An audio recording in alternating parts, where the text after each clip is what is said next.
વચન આપ્યું છે પણ મારા ભાઈ બળદેવને ખબર નથી. લાય બળદેવને બોલાવું ને બળદેવને જાણ કરું.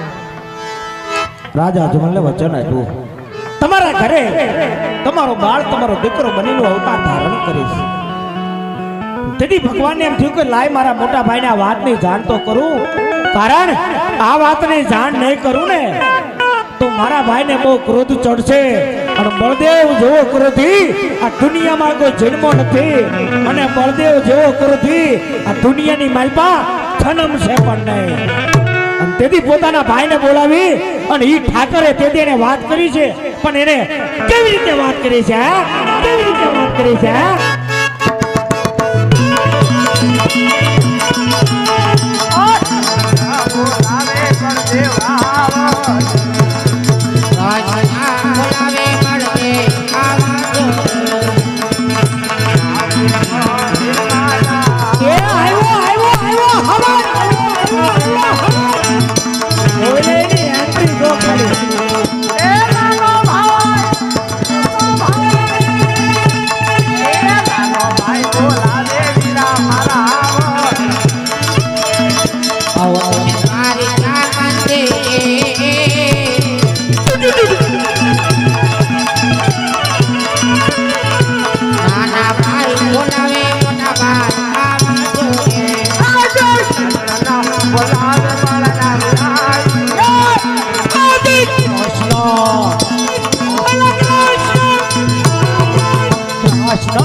રાધે રાધે રાધે રાધે રાધે રાધે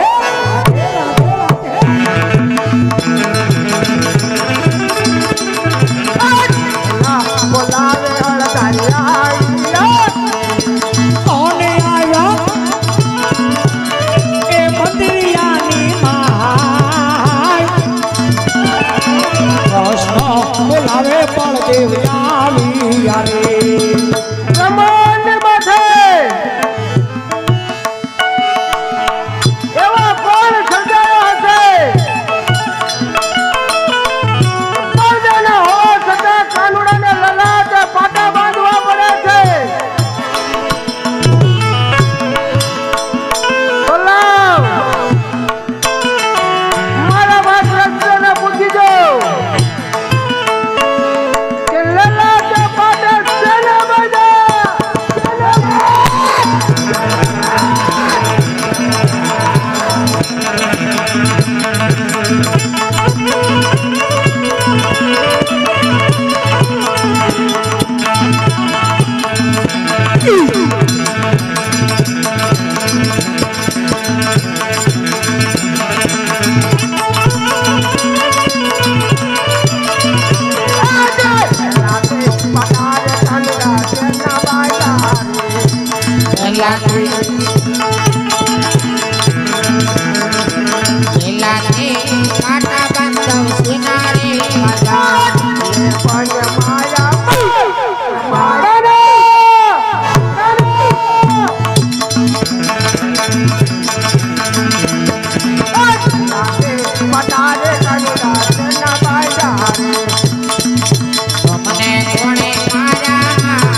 ફળ રે ચડાવું મારા હાથથી રે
અવતાર ધારણ કરવા આજ હું કહું આપ સાંભળો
જો ભગવાને હાથ આપ્યા હોય ને ધર્મને માનતો એક વાર આને તાળીઓના ગડગડાટથી વધાવી લ્યો. હા, કારણ કે ભાવનગર ને બોટાદ વાયા વલભીપુર હાલે હો. હા, કહેવાનો મતલબ આખ્યા નગરું જોતા નહીં, અહીંયા કઈ સમજવા મળ્યું તો નાના ભાઈને દુઃખ પડે અને મોટા ભાઈને હાથ પાડે ને ત્યારે એના ઘરે જઈને પેલા આપણે એને તકલીફ હોય તો એ પૂછી લેવાનું હોય. હા, આ તો ખબર પડે કે ભાઈને તકલીફ પડી છે ને તેથી જ મોટો ગામત્રે વીયો ગયો હોય. હા, આજે મને ફોન કરી પેલા વિયા જાવ દે. અત્યારના ભાઈની વાત નથી, આ તેદીના ભાઈની વાત છે. ભલા મારા એકને વાગે અને ઓલાને દર્દ થાય, ઓલાને વાગે અને ઓલાને દુખાવો થાય, એની વાતું છે. અને તેથી બે ભાઈ ભેગા મળી અને તેથી રાજા અજમલના આંગણે જવા માટે બે ભાઈ તૈયાર થયા છે. પણ તેથી શું રીતે તૈયાર થયા છે? થોડી દીદી રે